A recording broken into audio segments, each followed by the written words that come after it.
Good day, dear colleagues, participants at the Congress of Heart Disease and Interventional Cardiology in Paris, France. Greetings from Skopje.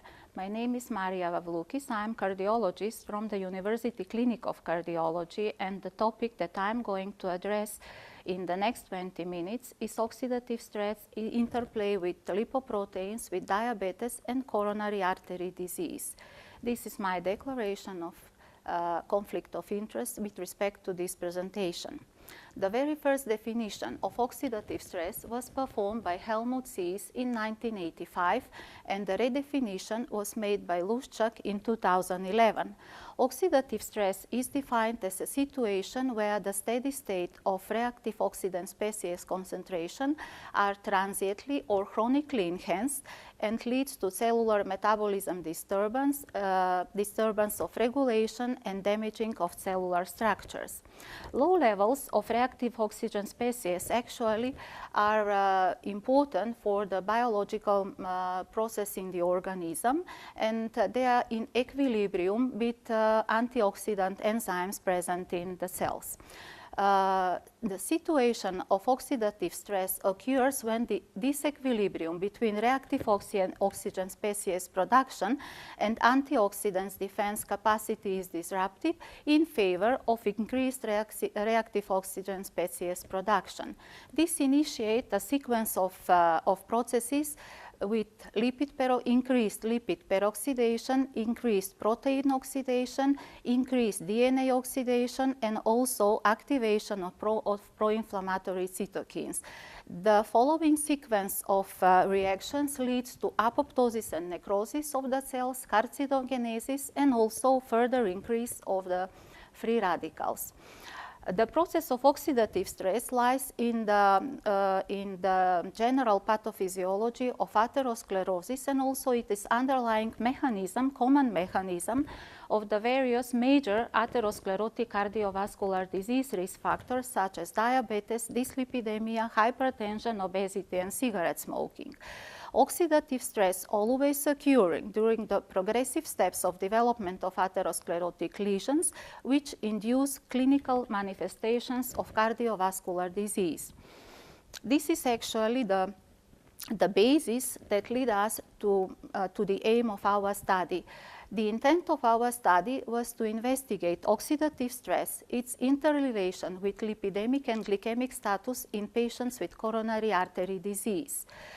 Patients who were included in the study were patients from the University Clinic of Cardiology, 300 patients with acute and chronic coronary artery disease, and we analyzed demographic variables, risk factors, characteristics of the disease, laboratory data, especially lipoprotein profile, glycemic profile, and biomarkers of myocardial injury. We also analyzed 5 biomarkers of oxidative stress, malon disaldehyde, hydroperoxide, and also 3 antioxidant enzymes, superoxide dismutase, catalase, and glutathione peroxidase. We had 30 health controls that we included in the study. The comparison was performed between patients with coronary artery disease and healthy subjects, between patients in acute and chronic coronary artery disease, and then we performed intra-group comparison in patients with acute coronary disease divided as STEMI, non-STEMI, and unstable angina, and in patients with chronic coronary artery disease, post-MI patients, patients treated with elective PCI revascularization, and medically treated patients. And these are our results. From 300 patients that we included in the study, 62% were patients with acute coronary syndrome, with 28% of them being STEMI patients, 25% being unstable angina patients, and 37% were patients with chronic coronary artery disease, with 22% of them being medically treated chronic coronary artery disease patients. We also included in the analysis interplay between lipid metabolism or lipid levels and diabetes with oxidative stress status, and we also included gender interplay with oxidative stress status. This is the gender distribution. 64% of our patients were males and 35% were females. And as always, female patients were significantly older, 67 years of age, as compared to male patients, 61% of age. This is the forestry of distribution of our patients by gender and age. These are comparative data of our study population in the total population and comparison performed between patients with acute coronary syndrome and patients with chronic coronary artery disease. Our study population was heavily burdened with major atherosclerotic cardiovascular risk factors, but when we compared patients with acute chronic coronary artery disease, there was no statistical significant difference between the groups, except for the cigarette smoking status, which was in favor of patients with chronic coronary artery disease. With respect to glycemic status, you can see that as expressed as stress glycemia values, patients with acute coronary syndromes had statistically significant higher levels as compared to patients with chronic coronary artery disease. 29% of patients were diabetic patients, but then additional 6.7% were newly diagnosed diabetic patients, and also 28% were newly diagnosed pre-diabetic patients. Our patient had also very unfavorable lipid status with all the lipid fractions above target levels. What is very important to be mentioned is that the number of patients with target LDL levels of cholesterol below 1.8 millimoles was present only in 8% of patients with acute coronary syndrome and in 17% of patients with chronic coronary artery disease. Data from the literature says that about 20% of the population have levels of LPA above 30 milligrams per deciliter, but as you can see in our study population, this percentage was above 40. We performed comparative analysis of 5 biomarkers of oxidative stress between patients with coronary artery disease and healthy controls, and as you can see, for all the variables, there was high statistically significant difference between healthy controls and patients with coronary artery disease.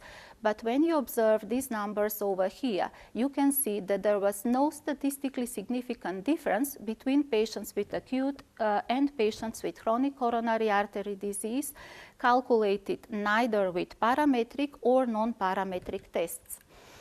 Then we performed comparative analysis of these 5 biomarkers of oxidative stress in patients with chronic coronary artery disease. As I mentioned previously, those were patients with post-MI patients, patients treated with elective PCI revascularization, and medically treated patients.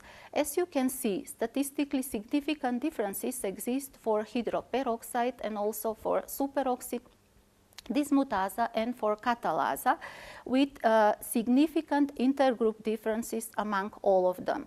You can see that the lowest level of hydroperoxide were observed in patients with post-MI patients and the highest levels in patients in medically treated patients.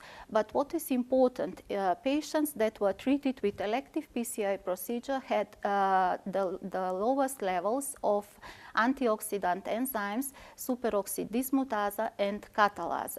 This was also confirmed with ROC curves that were calculated with good performance of classification or discriminant function for each of the subgroups of patients with chronic coronary artery disease. These are the patients treated with elective PCI revascularization, and catalase was found to have statistically significant good performance of classification, but with the low levels associated with smaller test results that indicate more positive tests. For post-MI patients, we identified hydroperoxide, but unexpectedly, the smaller test results were associated with post-MI patients, as opposite in patients with medically treated chronic coronary artery disease. The same hydroperoxide, you can see that higher values were indicative for discriminant function of this variable. We also analyzed lipoprotein status of patients with chronic coronary artery disease. There are statistically significant differences in the levels of different lipoprotein functions among patients with from different groups of chronic coronary artery disease, but as you can see, medically treated patients had the worst values or the highest values of lipid fractions. But when we perform correlational analysis between lipid fractions and oxygen stress biomarkers, we found statistically significant correlation only for lipoprotein L, LPA lipoprotein, positive correlation for hydroperoxide and for catalase. Patients with acute coronary syndromes were also presented as three groups: STEMI, non-STEMI, and unstable angina patients. You can see that statistically significant difference was observed for malondialdehyde, but as you can see, there is no significant intergroup differences. And also, what is important to be mentioned, patients with non-STEMI myocardial infarction had the lowest levels of superoxide dismutase and catalase, and patients with STEMI myocardial infarction had the lowest level of glutathione peroxidase. This was also confirmed with the constructed ROC curves in patients, in STEMI patients. All three anti-atherosclerotic enzymes or oxidative stress enzymes, superoxide dismutase and catalase, demonstrated good performance of classification with higher values indicating more positive test, but for glutathione peroxidase, lower values demonstrated more positive test results. For non-STEMI patient, higher values of glutathione peroxidase demonstrated more positive test results, and for patients with unstable angina, lower values of catalase demonstrated were associated with good performance classification. This is the glycemic status of patients with acute coronary syndrome. We measured stress glycemia and also glycolized hemoglobin in all patients. You can see that there are no statistically significant differences among the subgroups of patients. But also what is important, we found no correlation among stress glycemia and glycolized hemoglobin and any of the biomarkers of oxidative stress. But when we divided patients in non-diabetic patients, newly diagnosed diabetic patients, and no diabetic patients, malondialdehyde was found to be highest in newly diagnosed diabetic patients, which was also confirmed with the ROC curve. This is the distribution of lipoprotein fractions among subgroups of patients with acute coronary syndrome. And again, significant correlation were identified for triglycerides, positive correlation with malondialdehyde and also with catalase. For A1 apolipoprotein, very important negative correlation with malondialdehyde and hydroxyperoxidase. And as you can observe, this is very highly significant with the significance at the level of 0.001 for hydroxyperoxidase, and positive correlation between LPA and catalase was identified. Then we performed analysis, gender analysis in these oxidative stress biomarkers, because there are data that suggest that in female patients, especially in female patients that are in postmenopausal period, oxidative stress status is higher as compared to male patients, and these are our results.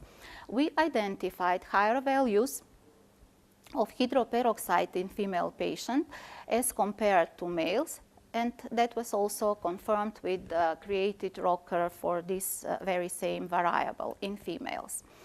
The last thing that we performed in our analysis was multivariate analysis that was performed with each of these biomarkers of oxidative stress and known major atherosclerotic cardiovascular disease risk factors, and we identified independent predictors or associated variables with biomarkers of oxidative stress in diabetes, in glycated hemoglobin, in female gender, in total and LDL cholesterol. One of the limitations of our study was that we missed the data about the glycated hemoglobin in some of the patients with chronic coronary artery disease, and that is the reason why we didn't perform or include this analysis in our study. In conclusion, we can say that in our study we confirmed that patients with coronary artery disease have higher oxidative stress than healthy subjects, but we failed to identify specific biomarkers of oxidative stress with different types of coronary artery disease. We also were able to identify diabetes and hyperlipidemia as risk factors associated with oxidative stress status, and also we identified female gender as more associated with higher oxidative stress status. However, none of these data are enough, and still the key question remains.